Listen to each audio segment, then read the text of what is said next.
हिंदुस्तान की तारीख में एक ऐसा दौर भी था कि जब ऐसे हजारों लोग थे जो किसी से कर्ज लेने के बाद उसे ना चुकाने की सूरत में कर्ज देने वाले शख्स के पास तब तक मजदूरी करते थे कि जब तक वो कर्ज अदा नहीं हो जाता था, या फिर कर्ज लेने वाला या उसके घर का कोई फर्द तमाम जिंदगी कर्ज लेने के एवज में मजदूरी करते थे। ऐसी मजदूरी को ही बंधवा मजदूरी कहा जाता था और ऐसे सिस्टम में इंसानी हुकूक की हद दर्जे पामाली होती थी, लोगों पर जुल्म किया जाता था।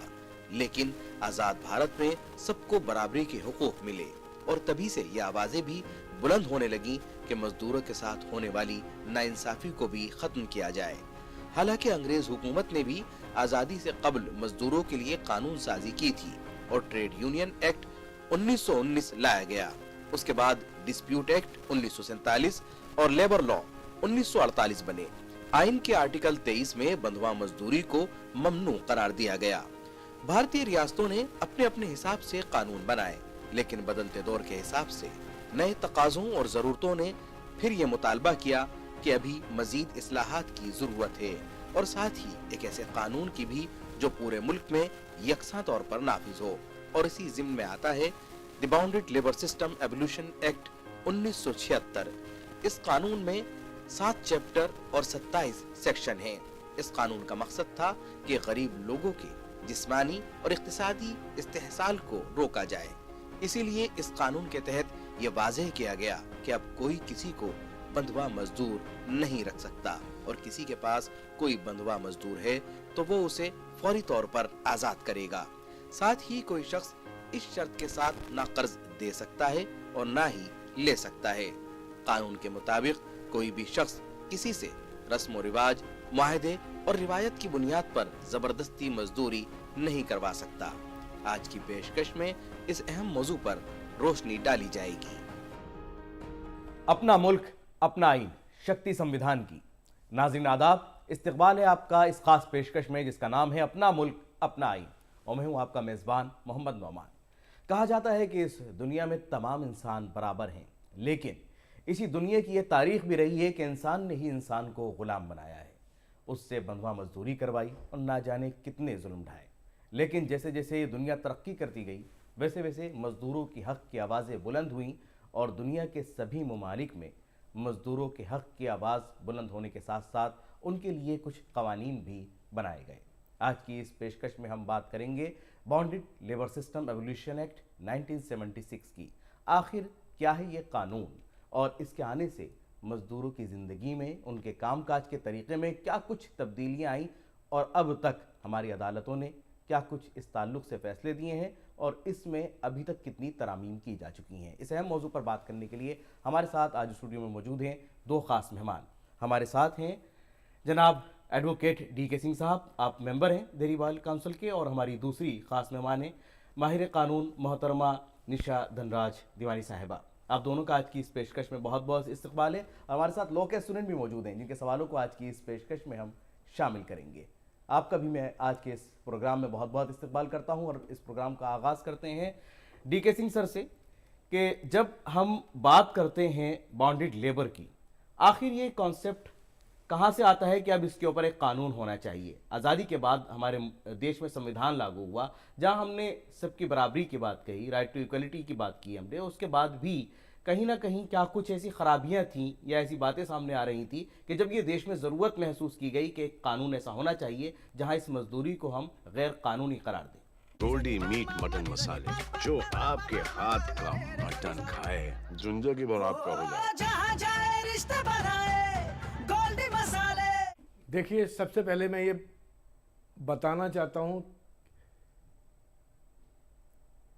यह एक सामाजिक बुराई रही और प्राचीन भारत में और पूरे संसार के अंदर ये बंधुआ मजदूर की प्रणाली, ये सिस्टम का कहीं न कहीं इसका प्रचलन रहा।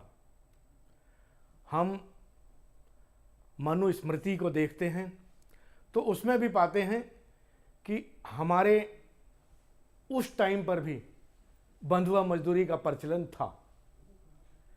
जैसे जैसे मनुष्य विकास करता चला गया वैसे वैसे इसके अंदर चेंजेज आते चले गए। 1860 के अंदर जब हमारा आईपीसी का बनी आईपीसी, लॉर्ड मकाले ने जब लिखा, उस समय भी हमारे जो इसके अंदर रेलिवेंट प्रोविजन थे, सेक्शन 370, 71, 72, 73, 74 तक, इसके ये सारे ऑफेंसेज पनिशेबल थे और आज भी पनिशेबल हैं। 1860 के बाद आईपीसी के लिखने से पहले भी इसका प्रचलन रहा पूरे संसार में। धीरे धीरे देश विकसित होते चले गए। हमारी आज़ादी के 1947 से पहले भी बंगाल में बंधुआ मजदूर के इशू उठे और वहाँ के लेजिस्लेशन का भी ये पार्ट रहा। राजस्थान के अंदर भी, उड़ीसा के अंदर भी। एक्चुअली इसका सबसे पहले हमें जानना होगा कि रूट कॉज क्या है। समाज के अंदर असमानता, गरीबी एक बहुत बड़ा कारण है, अशिक्षा बहुत बड़ा कारण है। इस पूरी दुनिया के अंदर जहां जहां गरीबी रही, वहां वहां ये बॉन्डेड लेबर सिस्टम रहा। यानी जो हमारी अमीर गरीब की दीवार थी, इसने जो बॉन्डेड लेबर सिस्टम है इसको और ज़्यादा मजबूत किया। लेकिन निशा जी, मजदूर तो हमेशा से हर दौर में रहे हैं। एक मजदूर कब बंधुआ मजदूर हो जाता है? क्या डेफिनेशन आज भी वही है उस कानून की जो 1976 में थी, या आज ये डेफिनेशंस बदल चुकी हैं? देखिए, अगर आप देखते हैं bonded labour abolition act of 1976, तो इसमें सेक्शन 2 क्लॉज जी जो है बहुत ही महत्वपूर्ण है, जो कि एक बॉन्डेड लेबर सिस्टम की बात करता है। तो एक लेबरर जो है वो कब बॉन्डेड लेबर बनता है? जब उसने कोई कर्जा लिया है, क्योंकि इस पूरे लेजिस्लेशन में दो बातें हैं। एक रिलेशनशिप है डेटर एंड क्रेडिटर का। तो जो डेटर है वो मजदूर है जिसने कुछ कर्जा लिया है क्रेडिटर से। तो जो क्रेडिटर से कर्जा लिया है, he is not able to pay, so he is rendering what is services, his labour. लेकिन वो लेबर दे कैसे रहा है? या तो कोई अग्रीमेंट हुआ है वर्बल या रिटर्न में जहाँ पे he is ready to render his services, या फिर कोई सोशल एंड कस्टमरी ऑब्लिगेशन है जिसके थ्रू उसको अपनी सर्विसेज देनी पड़ेंगी। तीसरी जो चीज़ है सक्सेशन के तौर पे, क्योंकि उसके पिताजी ये काम करते थे, अब वो उसके मतलब कि पास भी आ गया है, तो he also has to render his services. चौथी चीज़ जो है, अगर उसका बर्थ जो है किसी ऐसी कास्ट एंड कम्युनिटी में हुआ है जो जनरेशन टू जनरेशन सिर्फ और सिर्फ बॉन्डेड लेबर ही करते हैं। इसी के साथ साथ अगर मैं आपको ये कहूँ, you can not move from this place, you can not leave the territory of India, your family can not leave the territory of India. So these are the perspective जो कि मॉडर्न स्लेवरी को show करते हैं। सो ये सारी चीज़ें जो है हमारे सेक्शन क्लॉज 2 क्लॉज जी में बताई गई हैं, and these are what the bonded labour system. The person who is a victim of this, he is called what? The bonded laborer. The debt which was kept under this bonded labor is called what, as per section 2 clause T, as a bonded debt. क्या force labour और bonded labour इसे एक ही दर्जे में रखा जा सकता है, या ये दोनों एक अलग अलग कैटेगरीज में? देखिए, अगर आप आर्टिकल 23 को देखते हैं या फिर हमारे इंटरनेशनल कन्वेंशंस को देखते हैं, तो वहाँ पे फोर्स्ड लेबर की बात हुई है। इंटरनेशनल लेबर ऑर्गेनाइजेशन ने बल्कि जो अपनी 2 कन्वेंशंस बनाई हैं बॉन्डेड लेबर को लेके, वहाँ पे भी उसने जो है एक कंपल्सरी लेबर या फिर फोर्स लेबर की बात की। लेकिन ultimately this force labour is also the part of your bonded labour. So the perspective, the area, the domain of your bonded labor is much wider as compared to your forced labor. In fact, if you look at the definition of section 2 clause G, तो वहाँ पे आपका forced labor partly रूप में या फिर fully रूप में is a part of your bonded labor. वहां पर भी आ जाता है। बिल्कुल। डीके सिंह साहब, जब हम इस कानून की बात करते हैं, क्या ये जो 1976 में हमने बात कही थी, आज जो मॉडर्न ज़माने के अंदर हम आ गए हैं, यहाँ पर भी हमें नज़र आती है इस किस्म की कहीं कि हम उसको कह सकते हैं कि फोर्स लेबर है या बॉन्डेड लेबर है? ख़ासतौर से मैं बात करना चाहूँगा जब बच्चों के साथ इस तरह के मजदूरी के वाक़यात सामने आते हैं। देखिए, बॉन्डेड लेबर की जो डेफिनेशन है, अगर हम पुराने पर्सपेक्टिव में पढ़ते हैं तो बहुत अलग है वो, और अब के अंदर बिल्कुल अलग है। आप मैटरनिटी लीव में जिस तरह से चाइना के पास बॉन्डेड लेबर की स्थिति है, वो they are not providing any facility to the labour. The same theory has been adopted by the UP government, our honorable Prime Chief Minister Yogi Adityanath. जी तो that is also exploitation. And earlier, if work is done or work is got done by the labor without paying a single penny, it's amount to the bonded labor. But the definition, it will come because of it has the wide connotation in this time. Particularly, we see, suppose you are the laborer, you are not getting your complete remuneration.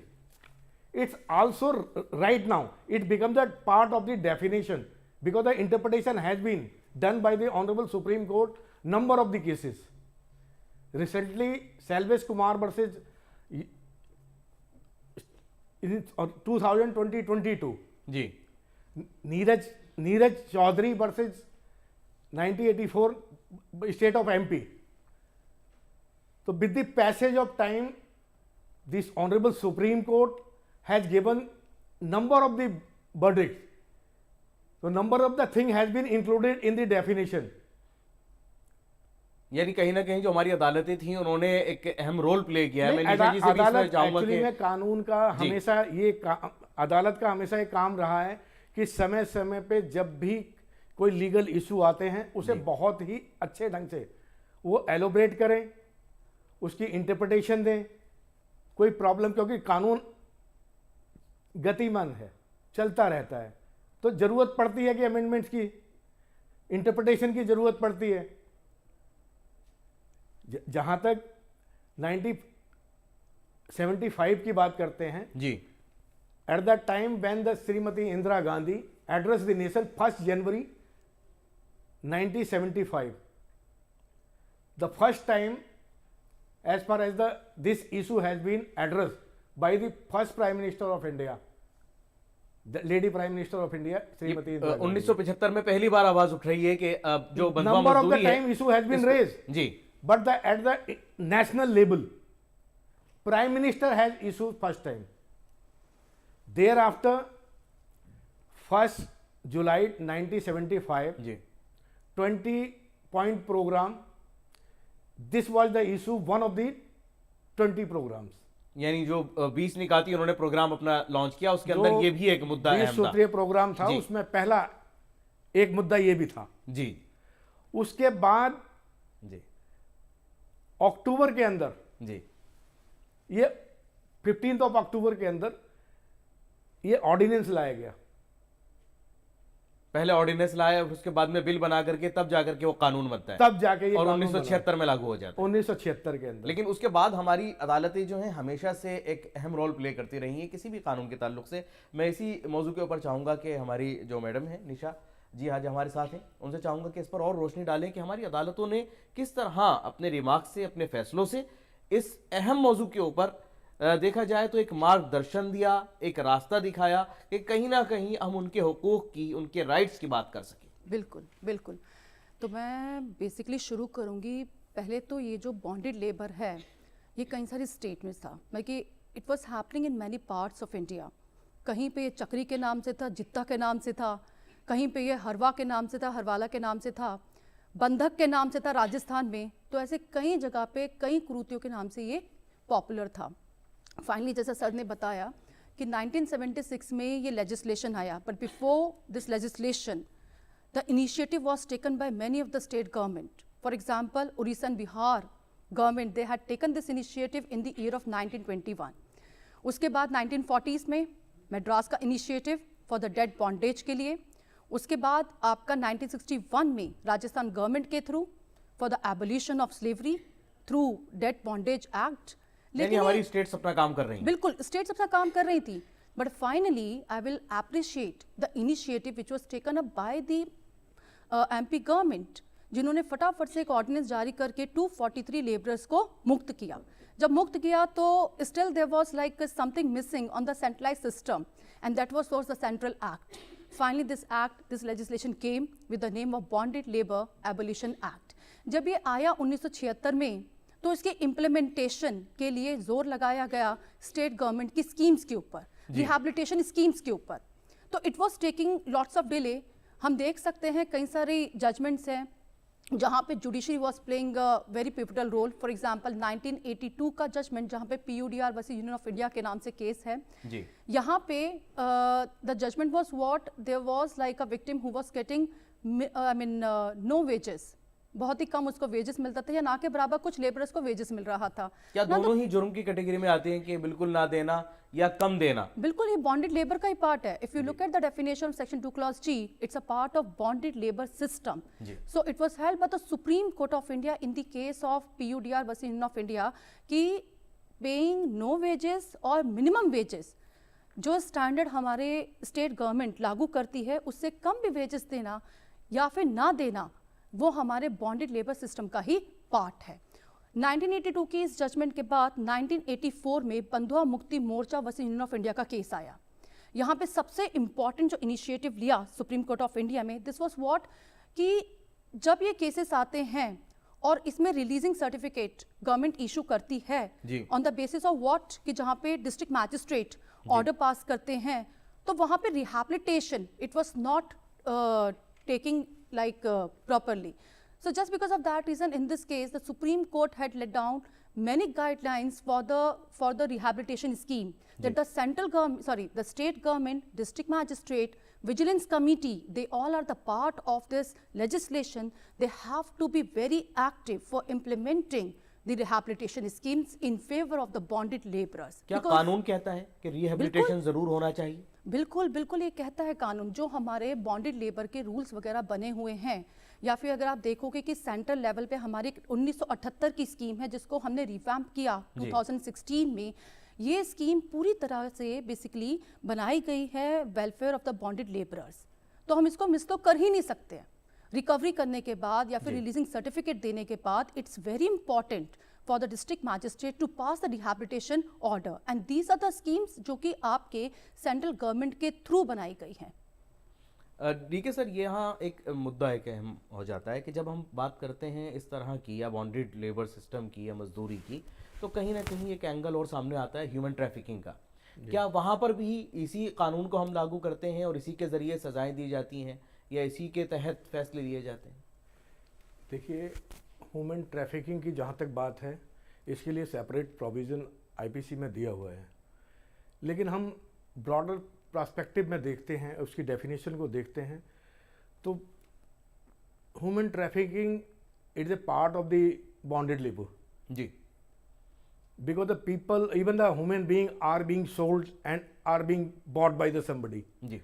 तो ultimately it will come under the definition of the bonded labour. अब सबसे बड़ी बात है कि हम सबसे पहले हम विजिलेंस कमेटी की बात करेंगे, इम्प्लीमेंटिंग अथॉरिटीज़ की बात करेंगे। तो बॉन्डेड लेबर एक्ट के तहत सेक्शन 6 से 9 तक इम्प्लीमेंटिंग अथॉरिटीज़ की बात है। वहाँ पे स्टेट गवर्नमेंट, DM को एक वर्क और दिया जाता है उनके साथ कि आप इम्प्लीमेंट क्या करेंगे। सबसे पहले कि जो सिस्टम है उसे चेक कीजिए जी, अबॉलिशन सिस्टम पूरा हो पा रहा है, नहीं हो पा रहा। अगर चेक करते हैं, चेक करने के बाद कोई भी चीज़ आपको कमी लगती है जी, तो उसके लिए आप रिहैबिलिटेशन के लिए मॉनेटरी असिस्टेंस लेबर को दी जाए। अगर पाते हैं कि अभी भी लोग इससे कर रहे हैं तो ऐसी स्थिति के अंदर ये ऑफेंस पनिशेबल है, ये ऑफेंस अपने आप में पनिशेबल है। और इसके तहत सेक्शन 16, 17, 18 के अंदर 16 को जब देखते हैं तो वो सेक्शन 16 क्लियर बोलता है कि इसमें पनिशमेंट हो रहा है, पनिशमेंट मिलेगा आपको। कितना पनिशमेंट मिलेगा सर? देखिए, इसके अंदर सजा 3 साल और प्लस 2000 रुपए का फाइन है। 3 साल की सजा, हाँ जी, और 2 साल रुपए का punishment है। मतलब 3 साल की सजा और 2000 रुपए जुर्माना। 2000 रुपए जुर्माना। या कुछ और कंडीशंस भी हैं जिसके अंदर इस सजा को बढ़ाया या कम किया जा सकता है? कुछ ऐसे भी एग्जांपल है या ये मैक्सिमम सजा है इसमें? नहीं, उस एक्ट के तहत 3 साल ही है जी। और 17, 18, 19, 20 को भी पढ़ेंगे तो उसके अंदर 17 में भी यही है, 18 में भी यही है। तो पनिशमेंट 3 साल के लिए है। अब ये देखना होता है कि किस संदर्भ में उसका ये ऑफेंस है। जी। अब साथ के साथ देखिए गवर्नमेंट ने और एक्ट के अंदर बहुत अच्छी चीज़ें दी हुई हैं। अगर देखते हैं विजिलेंस कमेटी के अंदर, तो विजिलेंस कमेटी के अंदर डीएम खुद चेयरपर्सन होता है। उसके बाद 3 एससी या एसटी पर्टिकुलर उस डिस्ट्रिक्ट के नॉमिनेट होंगे। उसके बाद 3 सोशल वर्कर नॉमिनेट होंगे। तो अलग एक कमेटी है जी, वहां नॉमिनेट करते हैं। ये सारे लोगों का काम इसी तरह से डिस्ट्रिक्ट लेवल पे भी ये सेम प्रोसीजर को अडॉप्ट किया जाता है, और सबका काम है कि माइन्यूटली देखें कि क्या कहीं पे ऐसा अभी हो रहा है, वो पनिशेबल है। जी, अगर कोई वायलेशन कर रहा है वो एक तरह से फिर पनिशेबल ऑफेंस है। लेकिन क्या लेकिन सर साथ इसमें के साथ रिहैबिलिटेशन का जी, उनका कंसेप्ट बहुत क्लियर है कि equality, remove the inequality from the society. बहुत खूब। लेकिन इसमें जब तक हम इन चीज को खत्म नहीं करेंगे, लेकिन तब खत्म तक ये करने bonded labor system में चलता सर रहेगा। स्टेट गवर्नमेंट जो है हमारी, वो अलग अलग फैसले इस ताल्लुक से लेती है। मैं निशा जी से जानना चाहूंगा, क्या हमारी जो स्टेट्स हैं इस ताल्लुक से अपने हिसाब से कानून बना सकती हैं, तब्दीली कर सकती हैं अपने कानून में, मतलब जो चेंजेस आते हैं जिस तरीके से लेबर लॉज में, क्या स्टेट्स को ये इख्तियार है, उनको ये अधिकार दिया गया है? देखिए, स्टेट के रूल्स होते हैं, जो भी सेंट्रलाइज एक्ट पास होते हैं, स्टेट जो है अपने तरीके से इसको लागू करती है, अपने स्टेट के कंडीशंस को देख के। तो यस, रूल्स हैं जिनको फॉलो किया जाता है। इनफैक्ट मैं एक उदाहरण लेना चाहूँगी। जैसे मान लीजिए एक रामू है, ठीक है, वो एक विलेज से बिलोंग करता है और वो गांव से वो दिल्ली में आया है। उसने अपनी जूता फैक्ट्री स्टैब्लिश कर ली है, काफ़ी अच्छी चल रही है, he has become very rich person. अब जब रिच हो गया है तो वापस गांव में जाता है और काफ़ी लोगों से एक्सपेक्ट करते हैं कि भाई हमारे बाल बच्चों को भी लेके जाओ और इनको जो है एम्प्लॉयमेंट दो। जी, ठीक है, आया कहाँ से था वो? बिहार से। अब जब वो यहाँ पे आया, उसने जूता फैक्ट्री बनाई। जूता फैक्ट्री बनाने के बाद वो गांव में गया, 10 और लोगों को लेकर आया। जस्ट एज्यूम इन 10 लोगों में 7 जो हैं वो बच्चे हैं, 2 जो हैं वो एडल्ट हैं, उनमें से 1 फीमेल है। इन सबको लाके वो दिल्ली में काम पे लगा देता है, काम पे लगा देता है, काम करवाना शुरू करता है। And what he is doing, per week he is paying 200 rupees जी, टू ईच लेबरर। ठीक है, उसी के साथ साथ उनको एक दिन का हॉलीडे देता है। मैं आपको बहुत ही सिंपल सा उदाहरण देके समझा रही हूँ कि किस तरह से गवर्नमेंट का रोल शुरू होता है। ठीक है, अब सोचिए कि आप ही हैं और आपको जो है इनिशिएटिव लेना है जी, ठीक है, आपने फटाफट से इस केस को जो है मतलब कि बॉन्डेड लेबर का समझ के केस फाइल कर दिया, डिस्ट्रिक्ट मैजिस्ट्रेट के पास केस गया। और ये बहुत सारे मामलात होते हैं जो आप ये बता रही बहुत हैं, ही सिंपल सारी से उदाहरण है जो कि बहुत होते ज़्यादा रहते common है ये हैं। चीज़। ठीक है, तो जब भी डिस्ट्रिक्ट मैजिस्ट्रेट के पास जाता है तो डिस्ट्रिक्ट मैजिस्ट्रेट सबसे पहले इसके लिए रेस्क्यू करता है, यानी कि उनकी वही 10 के 10 लोगों को हम सबसे पहले जो है रेस्क्यू करेंगे। अब वो रेस्क्यू करने में 7 तो बच्चे हैं। वो बच्चे कहाँ से बिलोंग करते हैं? बिहार गवर्नमेंट से। अब यहाँ पे बिहार गवर्नमेंट में हम एकदम नहीं जाएंगे, हमें immediately juvenile justice care protection act का सहारा लेना पड़ेगा, क्योंकि this act is talking about the care protection also. There is one more act which came in the year of 2005 with the name of your rights of children. तो इन 2 act के तहत हमारे पास कुछ वेलफेयर कमिटीज़ होती हैं, कुछ Holmes होते हैं, चिल्ड्रन होम होते हैं, शेल्टर होम होते हैं, वहाँ पे हम उन बच्चों को पहुँचाएंगे, रेस्क्यू करेंगे। उसके बाद फीमेल के लिए भी कुछ हमारे पास कमिटीज़ वगैरह होती हैं, वहाँ पे उन फीमेल्स को पहुँचाया जाएगा, एडल्ट्स को पहुँचाया जाएगा। Once this work is done, then यहाँ पे जो डिस्ट्रिक्ट मैजिस्ट्रेट है वहाँ पे केस जब आता है तो स्टेट गवर्नमेंट के थ्रू नहीं होता, उनके लिए वो विक्टिम है, the victim of bonded labour system. उनको फटाफट से विद इन 1 मंथ में इनका समरी ट्रायल होता है। यहाँ पे कोई रेगुलर ट्रायल नहीं होता, यहाँ पे समरी ट्रायल होता है। समरी ट्रायल सबका किया जाएगा। उसके बाद हमें, जैसे सर ने बताया भी, रिहैबिलिटेशन स्कीम वगैरह, यहाँ पे जब यहाँ पे इस स्टेज पे आते हैं, then we have to look at the state government. अब क्या करना है? जो व्यक्ति उनको लेकर के आया और उनसे काम करवा रहा है, बिल्कुल, चाहे वो किसी भी स्टेट से लेकर के आता है और किसी दूसरे स्टेट में जाकर के इस तरह से काम करवा रहा है जिसमें बच्चे भी हैं, महिलाएं भी हैं, उसके लिए क्या कुछ सजा का प्रावधान है? बिल्कुल, इसमें सजा का प्रावधान है, क्योंकि ये एक तरह से क्राइम है।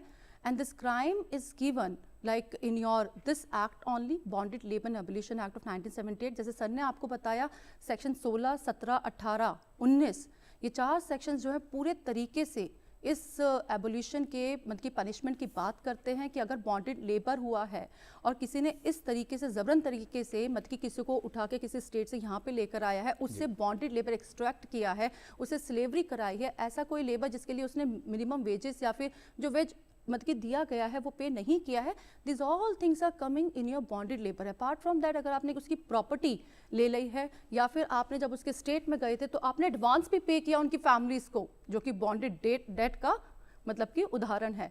तो इन सब चीज़ें जब हो जाती हैं तो डिस्ट्रिक्ट मैजिस्ट्रेट के रिलीजिंग ऑर्डर के बाद जब रिहैबिलिटेशन की स्टेज आती है, जहाँ पे हमें सेंट्रल गवर्नमेंट की दी हुई स्कीम को मतलब कि जो है एक्टिवेट करना है, जहाँ पे फंडिंग सिस्टम होता है, क्योंकि हर स्टेट गवर्नमेंट को इनके फंड्स दिए जाते हैं, तो यहाँ पे देखा जाता है कि क्या उस फंड का क्या इस्तेमाल होता है? उस फंड का ये इस्तेमाल होता है कि हमें उसके रिहैबिलिटेशन एंड वेलफेयर के लिए यूज करना होता है। यानी कि ये जो 10 के 10 लोग हैं जिनको हमने रिलीज करवा दिया है, रिकवरी करवा दिया है, रेस्क्यू किया है, इसके बाद इनका रिहैबिलिटेशन यानी कि हमें उनकी बात की जो लाइफ हो वो भी तो सिक्योर करनी है।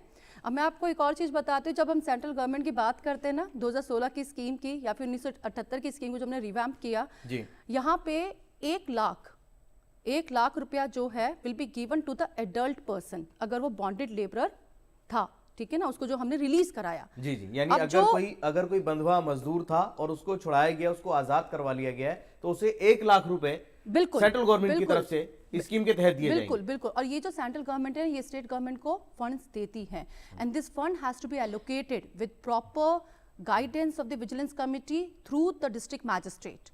लेकिन जैसे मैंने आपको बताया 1 लाख रुपया, तो 1 लाख रुपया एकदम इनको देंगे नहीं, इसमें से 70,000 rupees will be put in their annuity fund, और बाकी के जो मतलब कि 30,000 रुपए हैं वो बैंक में इनके ट्रांसफर कर दिए जाते हैं। इसके अलावा एक और है, जैसे मैंने आपको बताया, इन 10 लोगों में आपके 7 जो थे वो बच्चे थे और 2 जो थे मतलब कि उनमें से एक फीमेल थी, है ना। तो ये जो 8 लोग हैं मतलब कि जिसमें बच्चे भी हैं और फीमेल भी हैं, इनको जब हम रेस्क्यू करेंगे, रेस्क्यू करने के बाद जब रिलीज करेंगे, रिहैबिलिटेशन शुरू करेंगे, तो यहाँ पे 2 लाख रुपए की स्कीम है। इन 2 लाख रुपए में से 1.25 लाख यानी कि 1.25 अगेन उनके एन्युटी फंड में डाल दिया जाता है, जिसको बाद में यूज किया जा सकता है। उसके अलावा 75,000 will be deposited in their bank. Yes, यानी ये तमाम स्कीम्स हैं उन लोगों के लिए जो कहीं भी अगर इस तरह का शिकार हैं, बंधुआ मजदूरी, अगर आप उसको बंधुआ मजदूरी वैसे भी ना कहें, अगर मजदूरी उनको कम दी जा रही है या उनके काम के घंटे उनसे ज्यादा हैं और उनको मजबूर करने के साथ साथ फोर्स लेबर भी हम उसको कह सकते हैं किया जा रहा है, तो इस तरह की तमाम स्कीम्स इस पर बातचीत जारी रहेगी। इवन ओवर टाइम के लिए भी डबल है जी, जैसे 1 घंटे के लिए 100 रुपए मिलते हैं जी, 8 घंटे उसने काम किया और उसके बाद 9वां घंटा अगर चालू होता है तो उसके अंदर होगा तो 100 के 200 मिलेंगे, क्योंकि ये भी बॉन्डेड लेबर का एक मतलब पार्ट है, क्योंकि वो अपनी क्षमता से ज्यादा कर रहा है। 8 घंटे जो उसकी क्षमता थी वो अपनी ताकत से ज्यादा जब काम करता है तो उस हिसाब से उसको पैसा भी ज्यादा दिया जाएगा। और भी बहुत सारे मुद्दे हैं जिन पर बातचीत करेंगे। यहाँ पर हम रुकते हैं एक छोटे से ब्रेक के लिए, ब्रेक के बाद फिर इसी मौजू पर गुफ्तगू होगी।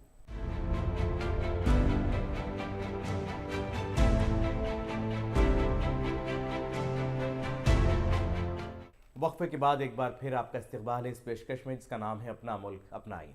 आज हम बात कर रहे हैं बंधुआ मजदूरी को ममनू करार देने वाले कानून की, bonded labour system abolition act 1976 की। और अब इस प्रोग्राम में वक्त है सवाल और जवाब का। जी हाँ, स्टूडेंट के सवालों का जवाब देंगे हमारे एक्सपर्ट। और सबसे पहले चलते हैं स्टूडेंट के पास और जानते हैं किसका सवाल है और किससे पूछना चाहते हैं। जी हेलो मैम। हेलो सर, मेरा सवाल निशा मैम से है। जो आप कह रहे हैं कि आजकल it keeps on changing, laws change होते रहते हैं, लेकिन क्या जो बॉन्डेड लेबर्स एक्ट है वो क्या आउटडेटेड हो चुका है? उसमें क्या चेंजेस आने चाहिए अकॉर्डिंग टू कि जो बॉन्डेड लेबर्स है, जो डिस्क्रिमिनेशन वो फेस कर रहे हैं वो now? Thanks for your question, and this question is really important.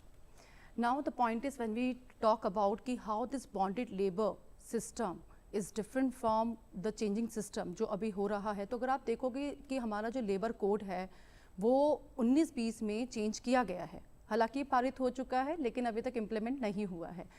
So the point is कि हाँ ज़रूरतें हैं, क्योंकि अगर आप देखोगे जो डेफिनेशन थी हमारे पास बॉन्डेड लेबर सिस्टम की जो 2G के अंतर्गत दी गई है उसमें कई हद तक चेंजेस जो है आ चुके हैं। जैसे मैंने अभी आपको एग्जांपल बताया कि मॉडर्न स्लेवरी क्या है कि आप गुड़गांव में काम कर रहे हैं और गुड़गांव में काम करते वक्त you are not allowed to leave this job, you're not allowed to leave the territory of India. You're not allowed, in fact, your family is not allowed to leave this, portion of this like territory. तो ये क्या है? ये modern type का slavery है. तो इन चीज़ों को डील करने के लिए हमें बॉन्डेड लेबर को, मतलब कि बॉन्डेड जो हमारा एबोलिशन एक्ट है 1976 को चेंज करने की ज़रूरत है. इनफैक्ट कई हद तक अगर आप देखेंगे कि जो हमारे नए लेबर कोड्स आ रहे हैं, जिसमें हमने क्या कहते हैं, वेजेस को इंक्लूड किया है पहला, जहाँ पे मतलब कि आप देखेंगे कि जो हमारा मिनिमम वेजेस एक्ट हुआ करता था, पेमेंट ऑफ वेजेस एक्ट 1936 हुआ करता था, या फिर इक्वल रेम्यूनरेशन एक्ट हुआ करता था, और भी कई सारे कुल मिला के मतलब कि 44 लोकल एक्ट्स, और अगर मैं मेजर लेवल पे बात करूँ तो 29 जो सेंट्रलाइज एक्ट थे, उनको सबको कंसोलिडेट करके हमने 4 मेजर लेबर कोड्स बनाए. एक तो वेजेस के ऊपर, दूसरा हमारा इंडस्ट्रियल रिलेशन के ऊपर, तीसरा जो है हमारा सोशल सिक्योरिटी के ऊपर है, और चौथा जो हमारा लेबर कोड है, this is all about the occupational safety and health of the labourers.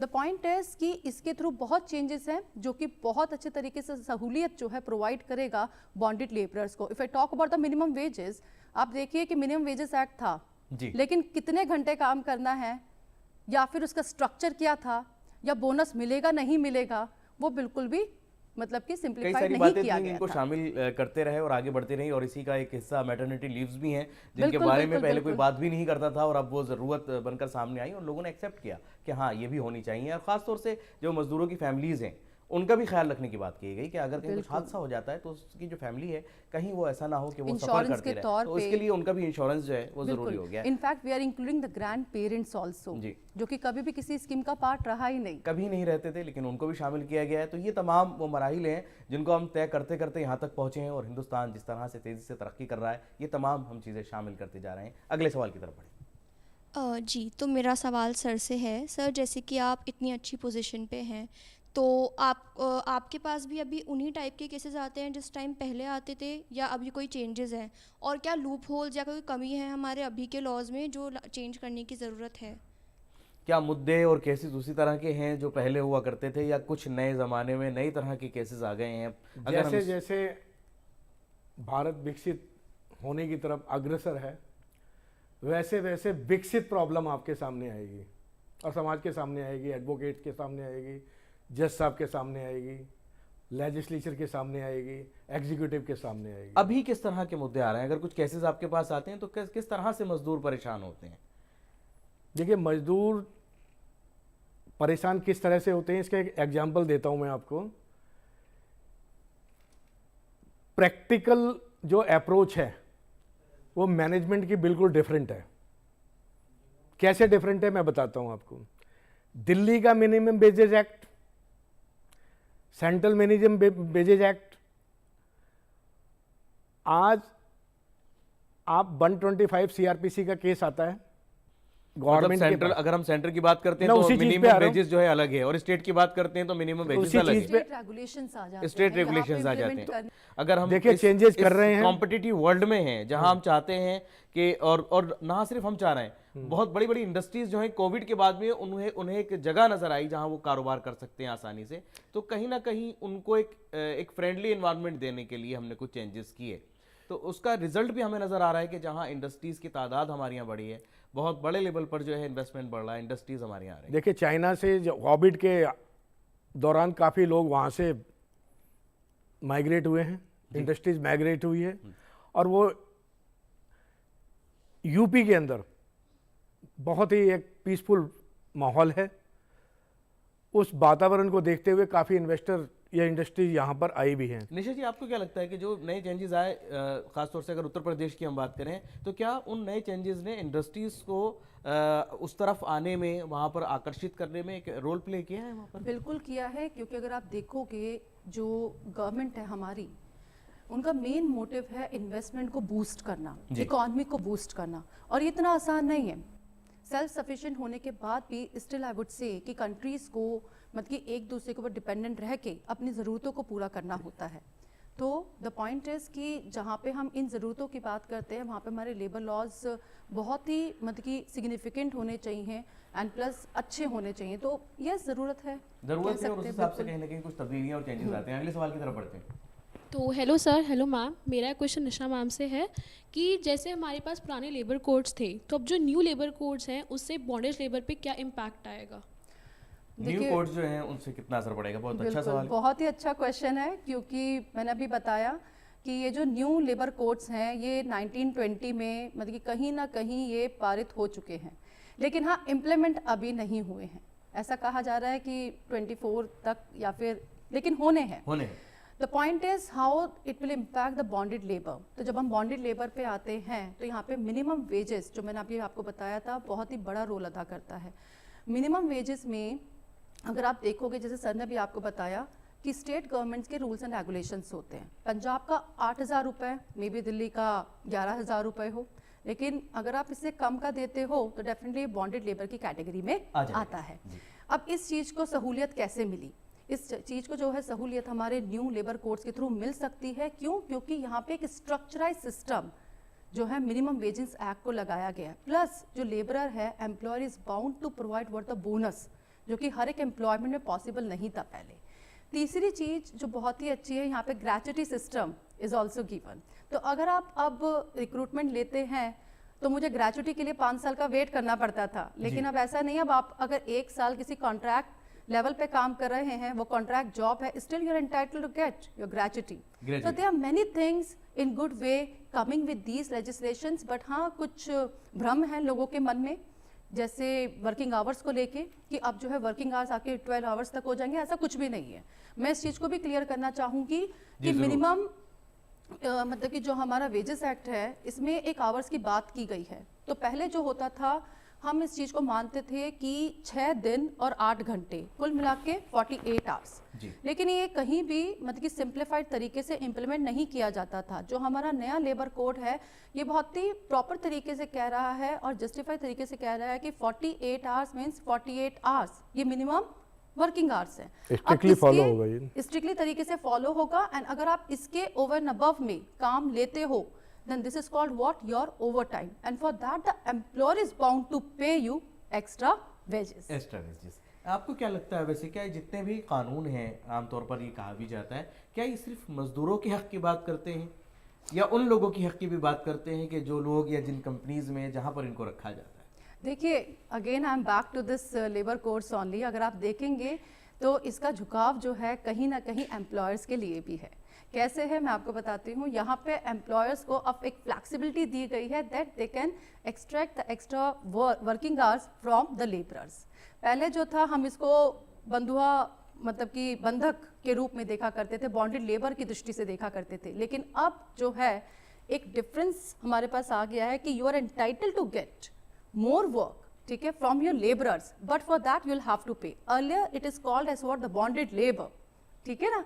तो इस चीज को बहुत अच्छे से एक डेफिनेशन मिल गई है हमारे नए जो लेबर कोड्स आए हैं। नए लेबर कोड्स के तहत उनको देखा जाए तो और ताकत मिलेगी और कहीं ना कहीं उनके और ज़्यादा हुकूक की आवाज़ें और बुलंद होंगी, उनके हुकूक का तहफ़्फ़ुज़ होगा। अगले सवाल की तरफ बढ़ते हैं। Good afternoon sir, good afternoon ma'am. My question from Nisha ma'am will be, as a student what can I do if I see or observe that bonded labour is being practised in some area? अगर कहीं कोई मिलता है इस तरह का तो क्या कर सकते हैं? ना सिर्फ ये स्टूडेंट, कोई भी भारत का शहर। बिल्कुल बिल्कुल, it's a practical question I would say. And the point is the situation which I just given you कि जहाँ पे मैंने देखा कि एक जूता फैक्ट्री में रामू ने 10 लोगों को रखा हुआ है, उसमें से 7 जो हैं मतलब कि बच्चे हैं, 1 जो है फीमेल है, 2 जो है एडल्ट्स हैं। Somehow I got to know about it. अब मैं क्या करूँ एज अ ले मैन? फर्स्ट ऑफ ऑल क्योंकि वहाँ पे बच्चे भी हैं, तो हमारा बहुत ही खूबसूरत एक हेल्पलाइन नंबर है 10, क्या है वो? 1098 बच्चों के हिसाब से बनाया गया है, 1098। तो इमीडिएटली सबसे पहले हेल्पलाइन नंबर कॉल करना है अगर मुझे ये पता है कि वहाँ पे जो है बच्चे हैं। इसी के अलावा you can approach to the police station, you can go to the police station to file your FIR, क्योंकि I told you, sir has also told that ये जो है कॉग्निजेबल ऑफेंस है, बेलेबल ऑफेंस है। इसी के साथ साथ the matter can be moved to any NGOs। In fact अगर आप देखोगे बंधुआ मुक्ति मोर्चा, ठीक है ना, that is also an NGO। Bachpan बचाओ आंदोलन, ये भी एक NGO ही था जो ये सारे मैटर्स जो है रिटर्न डॉक्यूमेंट्स के through, it I mean those all documents were treated as a writ petition in the Supreme Court. तो ये सारे एनजीओज ही हैं। इनफैक्ट सर ने भी आपको मेंशन किया, जब विजिलेंस कमेटी सेक्शन 13 में बनाई जाती है तो वहाँ पे जो है सोशल वर्कर्स को इंक्लूड किया जाता है। तो you can go to the social worker also. Apart from this all, मैं आपको एक और चीज़ बताऊंगी कि आजकल कम्युनिटी पुलिसिंग का भी बहुत जोर है सेंट्रल एंड स्टेट गवर्नमेंट के ऊपर।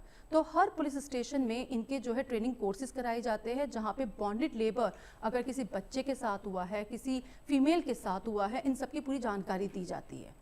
तो मेरे कहने का मतलब है कि as a layman if I get to know about it, तो हेल्पलाइन नंबर्स होते हैं, आप उनको कर सकते हो, पुलिस स्टेशन जा सकते हो, किसी एनजीओ के संपर्क में आ सकते हो, विजिलेंस कमेटी में जा सकते हो, जो कि इमीडिएटली इसके ऊपर काम करेंगे, क्योंकि as per section 14 they are under role responsibility and they are keeping a close eye on the offences which are occurring in their own area.